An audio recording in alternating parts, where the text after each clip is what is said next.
I never expected to be here. When I left in 1960, I never came back to Utah except very briefly for high school reunions. I met John Francis, Dr. Francis, in Los Angeles at an international conference there. We happened to be at a breakfast table. I saw he was from the University of Utah. I said, my gosh, I kind of know that place from a long time ago, and the rest is history. Do not ignore your LinkedIn, because I then got and noticed that somebody from the University of Utah was checking my LinkedIn.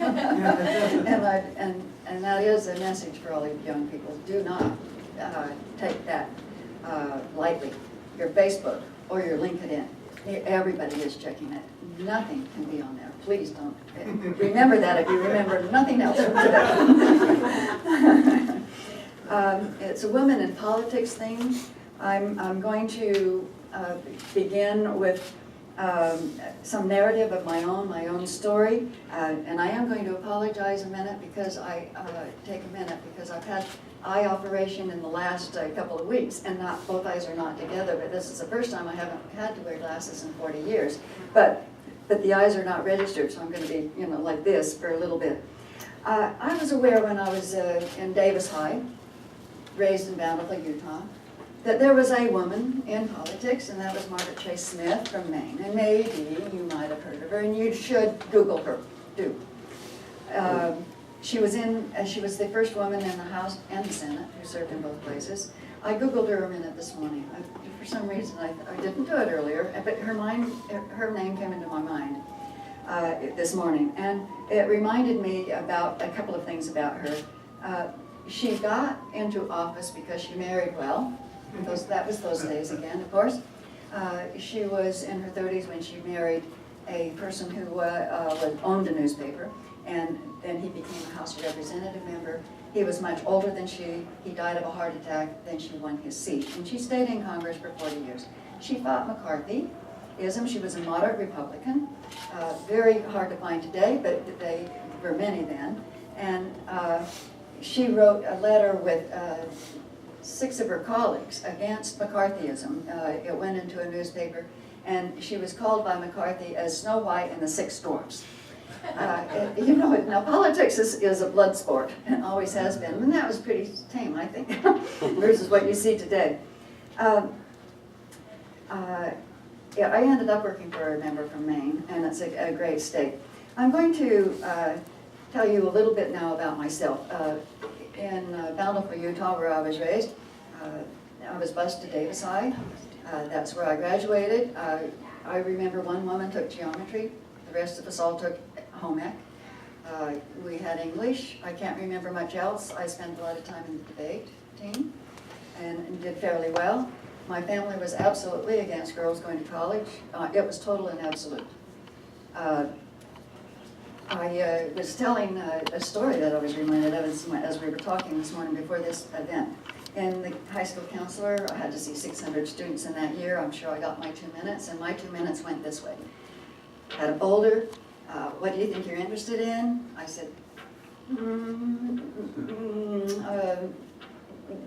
politics a little bit. Did you hear the president speak? I said, always did, and I do remember doing that. Only one in grade school, the teacher would ask, who heard the president speak last night, and my hand was up, and then they'd have to hook me off, because I'd give it, word for word. I said, the Hungarian Revolution happened in 1956. I said, I think it's very interesting, this international things. I want an interesting life. I've read a lot of obituaries, and I remember that being a defining thing for me. I'd see somebody did something for 40 years, and then they died. Something else, somebody did something for 40 years and they died.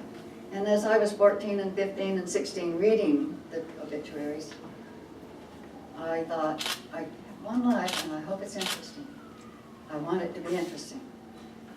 That counselor said, well, you're interested in international things, then airline hostess sounds good. And I said, I guess so. And the folder was folded away and put in a drawer.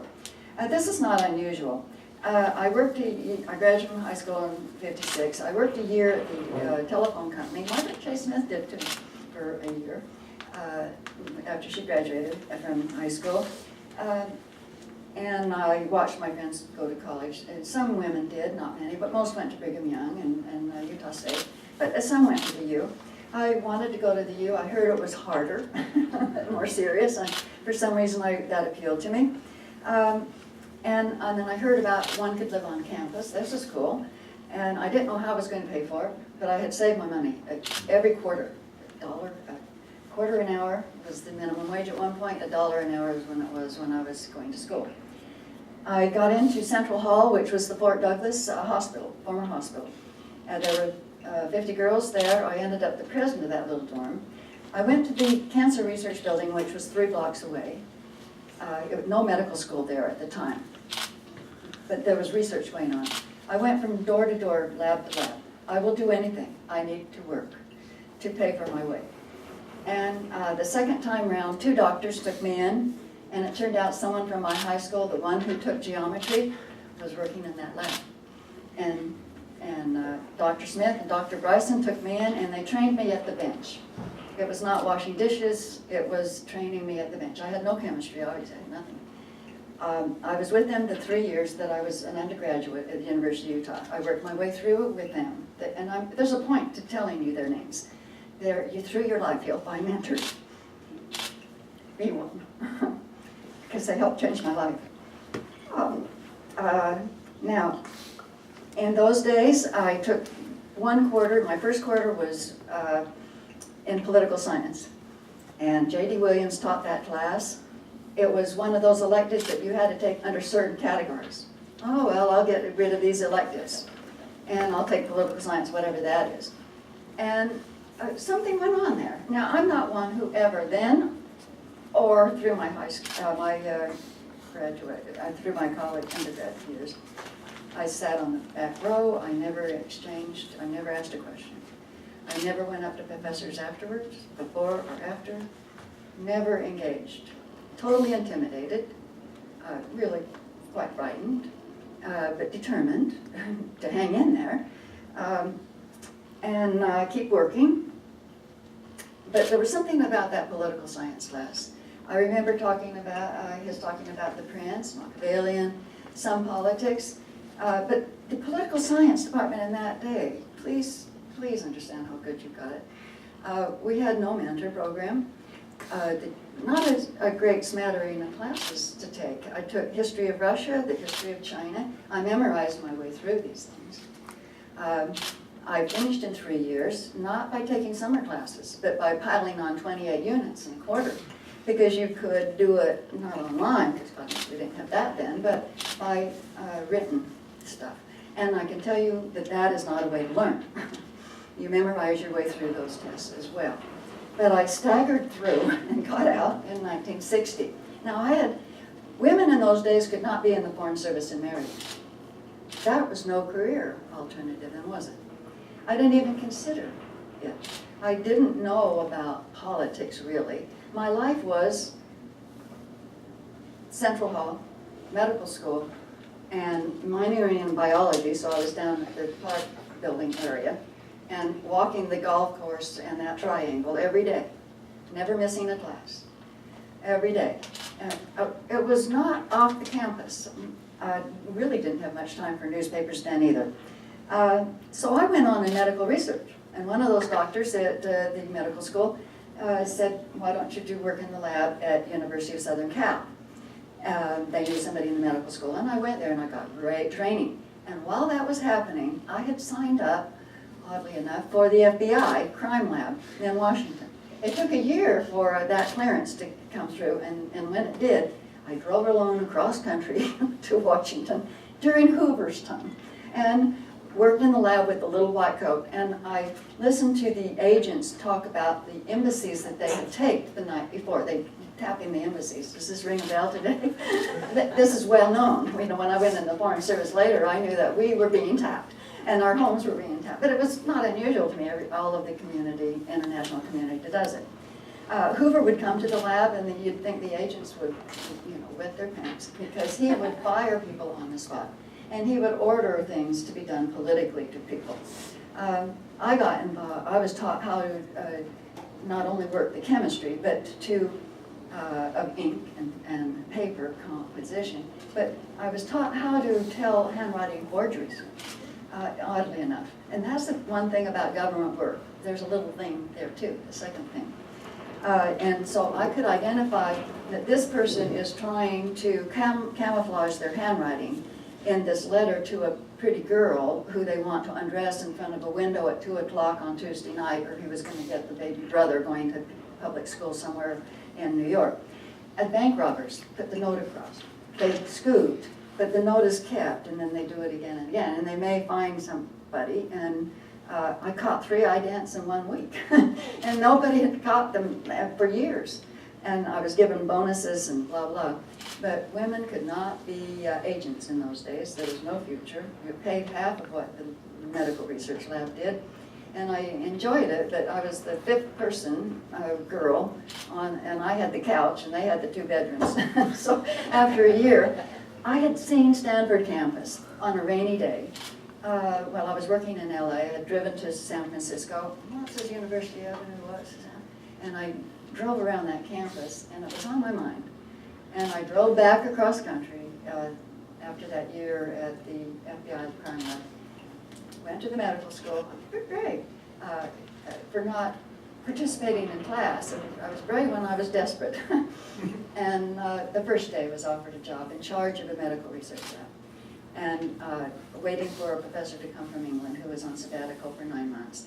And I trained the staff, I ordered the equipment, and my notebook that I had from University of Utah and from University of Southern Cal was my entree into Stanford. I married there, began graduate work there in microbiology. I mean, this is a detour major. Always interested in politics, always interested in international, but I make a living. And I thought, well, maybe I'll do the teaching route and continue the lab work and whatever. But I really, my heart was not in it. I knew it. Had a baby. I had 3 finals in stage 1 labor. That was cool.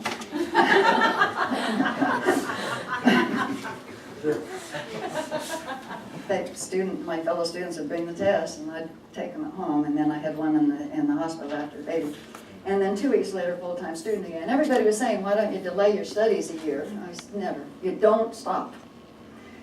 I was determined. I can't say that I was the very best student through this, but I did it.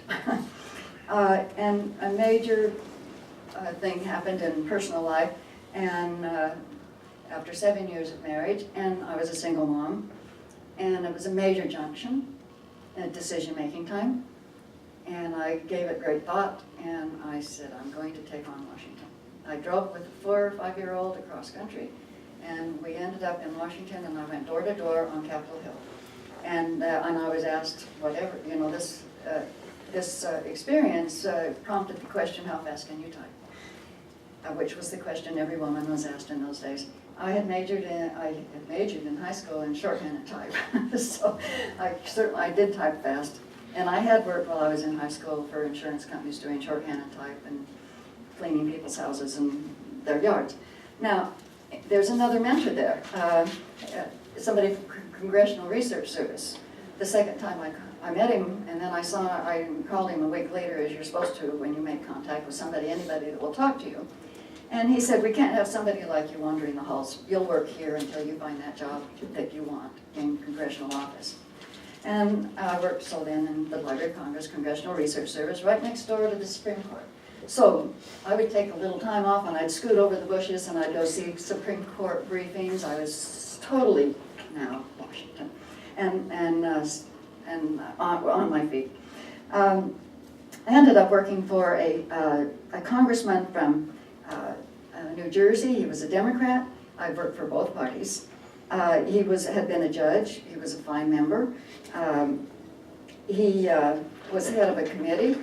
I started at the bottom, writing congressional research, congressional constituent responses. You now know, those of you majoring in poli-sci at the University of Utah, what a political office looks like. And the bottom job is to do congressional responses. but do not take it lightly, because it is the face of the office. And the first thing I did was very poor, and I was told so, and I did get better with looking at examples and more or less teaching myself. And I was telling Dr. Button before we came in today that I didn't write one paper in the political science department in those years. And not one. No emphasis on writing. And everything is writing in this field. Oh, well, every field. In the research lab, you write it up. In working for corporations, as I have later, it's writing those one-pagers in a way that the reader can understand it. I have trained people on the Hill how to write congressional responses. I have seen some come out of my own member's congressional office, and I've gone to Washington to teach the staff. You do not write a 3-pager that's just nothing that sinks the member. You know, it's not pushing the brush up the nostril when you disagree with somebody. It's a style. Okay, there's a story probably for every change in profession or change of job, and there is a story. I'll spare you, but there was a good reason to look for another job from that congressional office. There was no way I was going to get promoted. And I heard that there was a Republican senator named Domenici. I thought it was Domenici. I knew nothing about him at all. I went over there and tried out for the job and got it. And in a week, the senator stood by my desk and he said, "I like your work." And I said, "Would you chance then to let me be a legislative assistant?" He said, "You tell me the issues that you want to cover." That was another mentor. That was another good guy. I ended up then handling foreign affairs, banking, I didn't know about, but I learned, education, NIH funding, all kinds of things that I had been doing and not doing. And I had more issues than all the men in the office, and I made less money. It didn't matter. Didn't matter. I expected it. But that was not a wall I was going to break down all by myself. Just keep eyes forward. Don't get involved in office politics. Don't say, woe is me. Why don't I have more? It's just do the work. And it was 3 years later, the senator became ranking on a committee that I had been handling, the aging committee, and he said, "You're my staff director." I'll tell you, the men in the air fell out of the room. Just out of the room. And I was just floored as well. I was only one of 2 women then who was chief of staff of a committee. And now, and working for both parties through the years, we all worked together in those days. It was not any difficulty, and moderate Republicans and Democrats. There were only 2 strange Republicans, Jesse Helms and Strom Thurmond, and they voted against Civil Rights Act and everything else. And they were hardcore Southerners, and they voted against every piece of legislation. But all of the rest of us worked together. I would read, and the members are very too busy to dream up, to conceptualize even legislation. Senators have 3 full-time secretaries keeping their schedule straight. They're given in the morning something that, index cards that go in this breast pocket, and every 15 minutes tells them where to be. We LAs, or committee staff directors, we knew what their schedule was weeks in advance. We'd know when the speeches were due. We in the committees were setting up the hearings. We'd get the speakers. We're dreaming up the things. We're drafting the questions for the members who come, all of them, even all of the parties. And the members have to totally trust you. And you are not protected by anything. Civil rights or women's rights or any other thing. You dissatisfy a member, you're gone in less than 20 seconds. And the trust is very important, and you do not do your own agenda. When you're working in the Senate, you are on the Senate floor all the time, and other members are not there, and their staffs are not. Their other staffs are not there. So then Senator Gore is talking to you about this bill, or Senator Dole, or whomever, all these names, Mondale, all of them, always would come up. And I'll tell you, at first I was just a little breathless, and I made one bad decision for Senator Domenici. It was early on, and it was a Medicare bill, and it was, I remember vividly, $300 Medicare to cover eyeglasses for seniors. And the senator came in as the bells were ringing, which is always happening, all of them, and for the vote. And he said, yes, how should I vote? This is a very common question. But I didn't know it was a common question. I didn't expect it. And I said, wait, I know you were just at the Republican caucus, Senator, and Republicans are more, fiscally concerned, and it's going to cost money. This $300, Medicare, and times all the seniors, and I guess you got to vote against it. And he did, voted against it. He was one of, I remember, 17 senators who voted against it. Not good. That did definitely come in. And I said to him afterwards, I will never make that mistake again. I will never assume. And that because you're a party, you're this or that you will vote a certain way. We were very totally in sync, as I have been with all the members that I work for. That is how close you are. You're not doing theory, you're doing practical stuff, and what's good for the nation. And that's what we were involved in those days. I knew every minute of every day, looking at those paintings on the ceilings, going to the Capitol, the dialogue, every moment I was fully aware of working for the people and our government, and I was very proud. In handling foreign affairs for Dominici, I went to Vietnam just before the fall, if you can imagine. We were helicoptered all over the country. We missed being blown out of the air by one flight. That was right after us. 72 people died on that flight because the VC were still engaged in war. I met many people in the government, in South Vietnamese government. I found that they were largely my age. Many had graduated from U.S. campuses, and they were working for their government as I was for mine. When I got home and the country fell, I found many of them in refugee camps and their families, and my son and I, we ended up sponsoring them, several people, and we became part of the Vietnamese family for quite a long time. I also went to Taiwan. I was with the chief of staffs for Senator Mondale, Senator Dole, and Kennedy, and me. we were talking to the Prime Minister directly about how we are going to be recognizing Red China. Brace yourself. Oh, no. Yes, it's going to happen. And it did happen. See, and I was in Russia also for the Senate before the senators went. The great deal of responsibility when you're working with the members. Even as I was mentioning before this time today with our small group in the conference room, that I enjoyed my work on the Hill actually more because I could make more of an impact. And I don't need to make an impact, but when you're the creative one, that helps you enjoy your work. You see a way to go and you go. And you see how the A to B to C and D, how it all works. And this has been useful in my life ever since. Now, however, State Department did change its policy at some point. Said women could be married and still stay in the Foreign Service. I thought, well, I've always wanted to be one since JD and whatever. Didn't want to be an airline hostess necessarily. So I took the exams and all went well, and I ended up in Israel. I spent not 20 years at State. I spent 13, and about that many on the Hill. My first assignment was in Tel Aviv with the Camp David Accords. Jim Wright and 16 members, he was the Speaker of the House at the time, and 16 members were there in Tel Aviv. We were all at the King David Hotel. I was told by the ambassador, you've had experience with these guys, you're in charge. Keeping them, herded. Sadat announced he was going to come in 2 days, and all of the members decided to stay, of course, and Tel Aviv and Jerusalem, all the bells were ringing, everybody was very excited. And the rest is history, of course, as you know.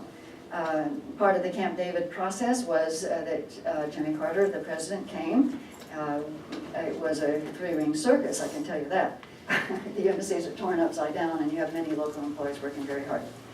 Other assignments were included congressional relations, where I accompanied Secretary Haig to the Hill and kept abreast, and I certainly knew how to do that, of the congressional foreign affairs committees. And I anticipated every question, and I had the department ready for every answer.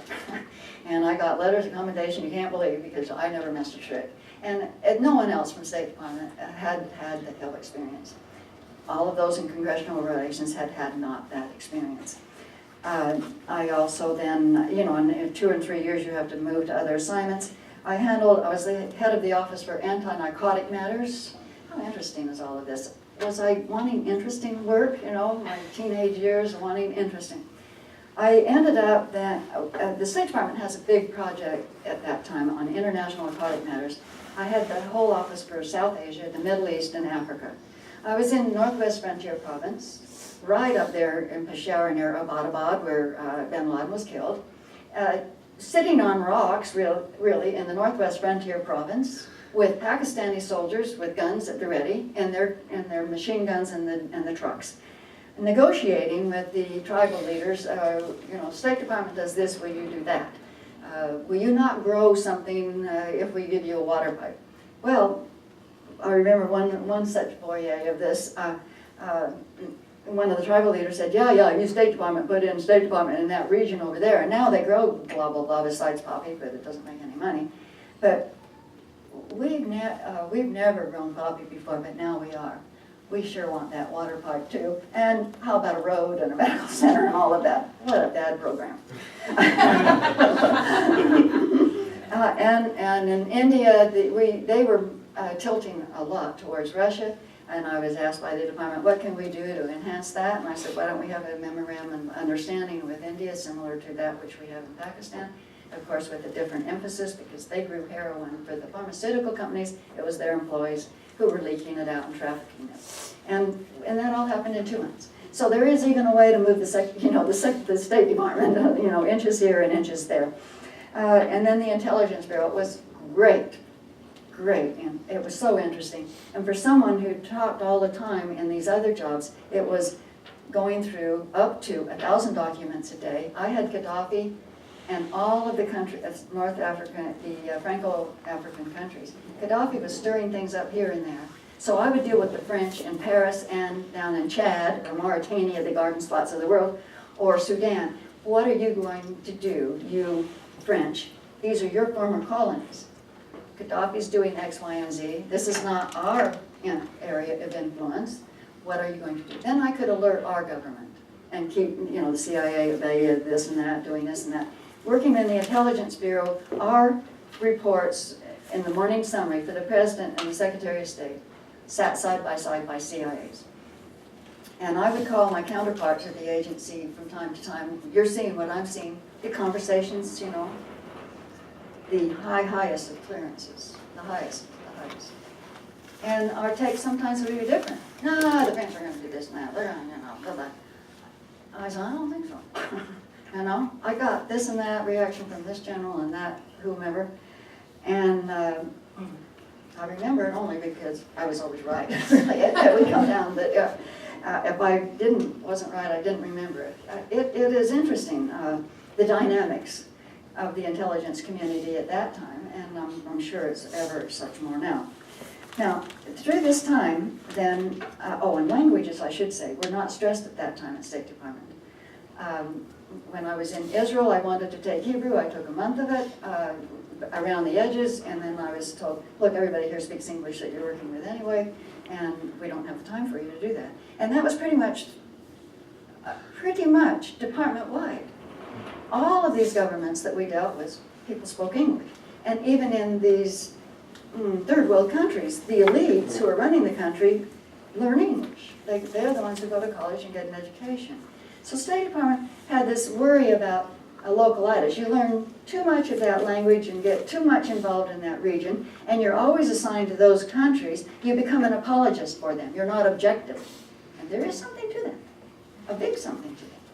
I won't go into the stories that illustrate that, but you can ask me afterwards. Now it's different. After 9/11, we know it's very important to know what's going on in the shadows, in the papers, in public and private, and a lot more emphasis on languages, so do remember that.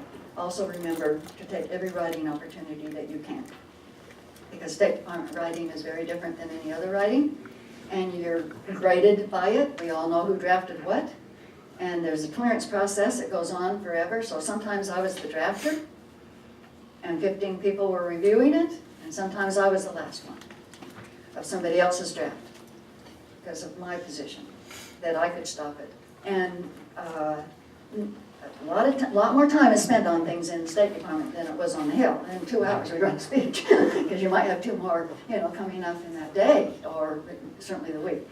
At State, a lot more thoughtful, no adjectives, no adverbs, right to the point. For the Secretary of State, memos to the Secretary of State were 1 page. Every one of my memos have been 1 page to senators and House members.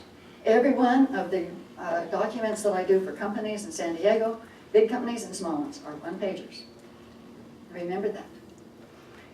People would come in on the Hill and they'd bring in this and that, we want legislation on this and that, and I'd say, boil that down.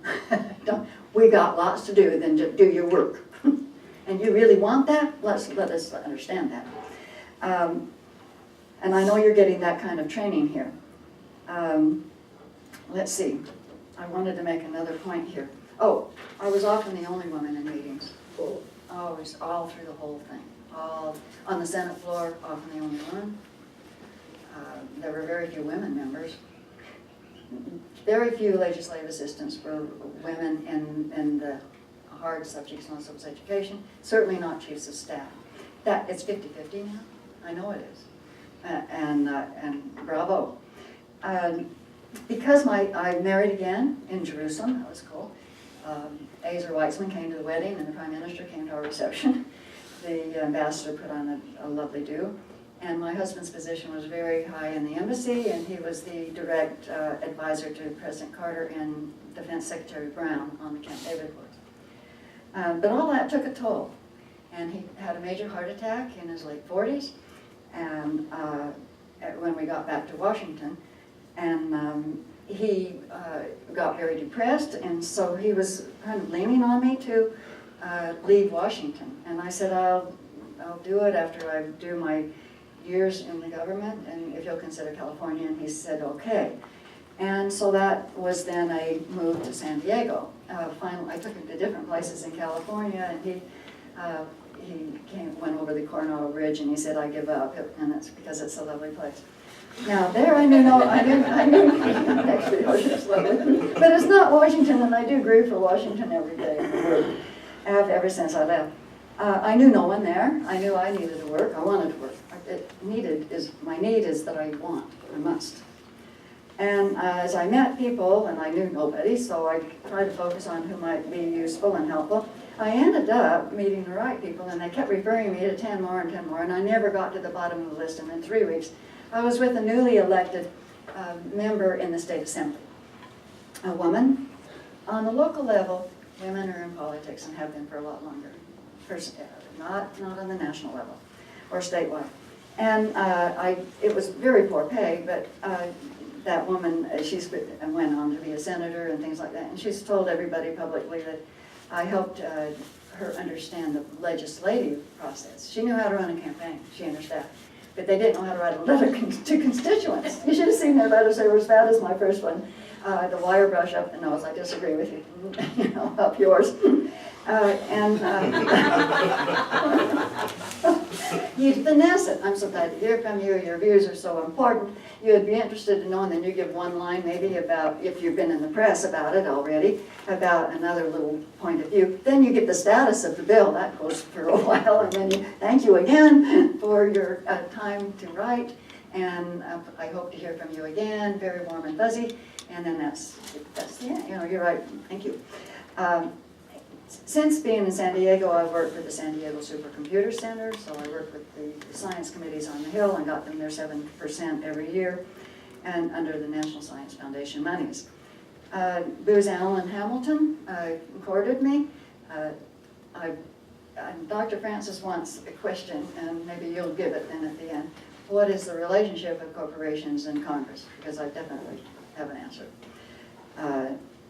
4 years with Booz Allen and watching them, and they operate not well. I went with a little company called Quantum Magnetics, and GE bought us because of all of the press that I got them on all of their great work in explosive detection. It was after 9/11.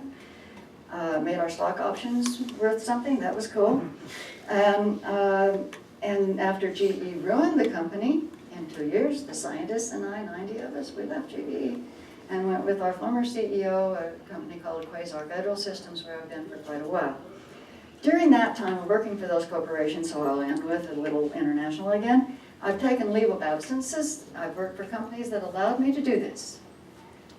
You have to work pretty hard when you're there, but they knew I'd quit if I couldn't do these things. Organization for Security and Cooperation in Europe. And I went to Croatia right after the Bosnian War was over for many months to monitor the Dayton Peace Accords as part of the State Department's choice of people to go. And you work with all these other international people. All European countries are members. Do you know that? Do you know that they're headquartered in Vienna? That they're involved in international election monitoring, but they also put people on the ground for years at a time. And I could have taken the years at a time, but I needed to keep my footprint in San Diego or I'd have problems there. So I'd go for 6 months, 8 months, like in Croatia, monitoring the Dayton Peace Accords. So I'd be working with the mayors and the governors. The Dayton Peace Accord requires you now to have advisory councils around your mayors with minority groups, all and different political parties. Not that you ever had them before, but we're going to help you form them. And you will have these advisors so that you will get a cross section of opinions. And you will learn a democratic process this way. Very interesting work. Later I I was in Bratislava working with USAID, who I had identified 50 who they thought would be good non-government organizations. An environmental group, a doctors group, a chamber of commerce group, an artist group, who then would learn to speak with one voice. So I'd meet with them, and that first week I realized I only met with like 3 groups, and I knew that they didn't know anything. And under communism, any 2 people get together, they are suspect to the government. They'd lose their flat and their job.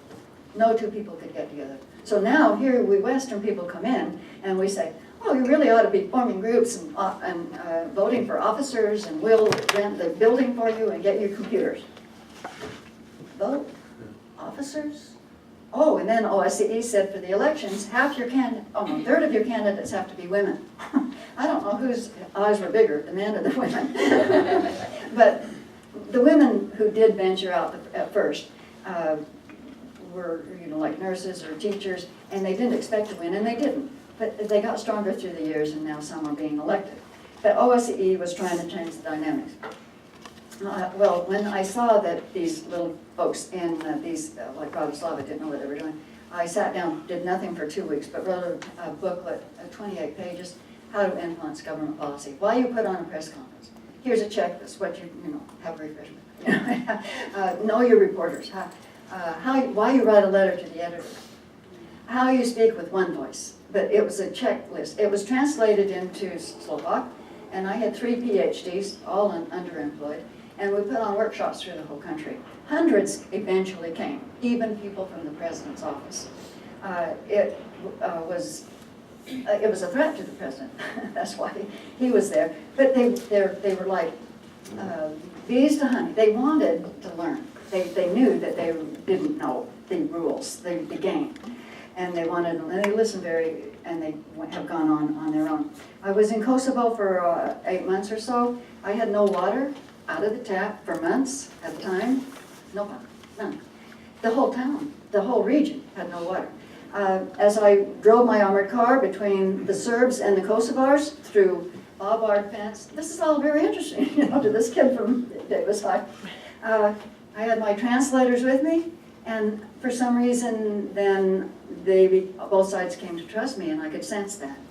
And I asked the Serb side, would you be interested in roundtable talk? I kind of do this, Yes. I went to the Orthodox priest. He said, well, yeah.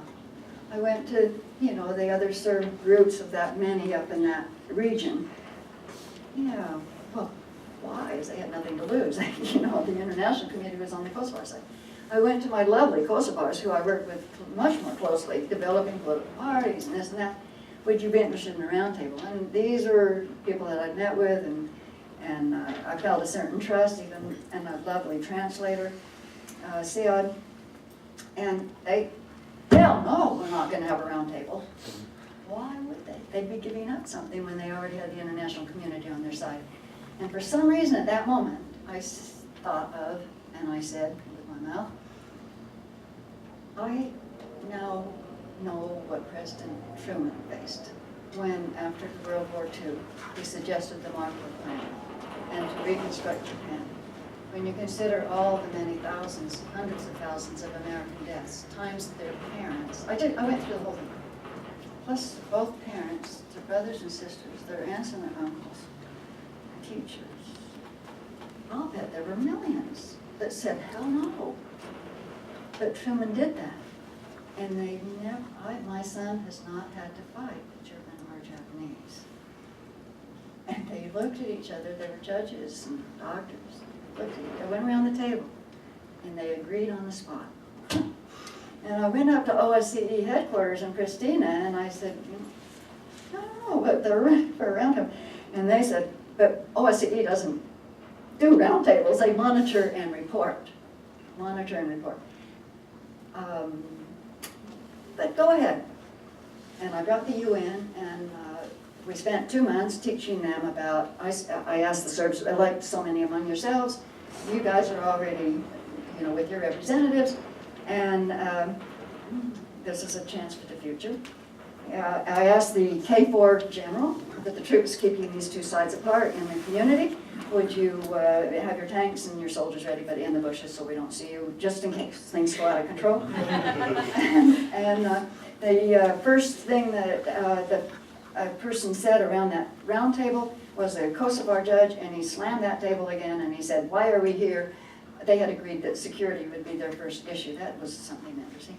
And he said, security, what do you know about security and that we've ever had? And I looked at the UN guy and I thought it was over. So did he. And one of those Serbs that was elected said, we're here to work for the future of children. The thing that they've been hearing for 2 months.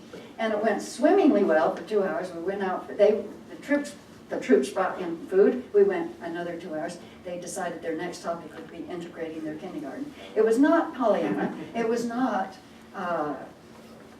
easy. It was not huggy-kissy. But they wanted a future for their children. So I continued to do these things for OSCE on a little less thing. It was in Egypt. I'm sometimes called out to help with these NGOs, election process. That booklet I took to Egypt, and that was translated into Arabic. And it's all over the place. It was translated into Hungarian and in other languages at the time that I did it, and was used in roundtables by OSCE and USAID and other countries. This building democracies from former communist countries has not been easy, but it's been easier, it'll always be easier than what doing in third world countries that's going on in Middle East today. It's not this process. It will not be this process. It will not be that they hunger for our example. They've got their own culture they're very proud of, and this and that, and they don't look to the West for culture. So I had it easy in a lot of ways, and I could work for both parties. That politics was easier, and I invite your questions.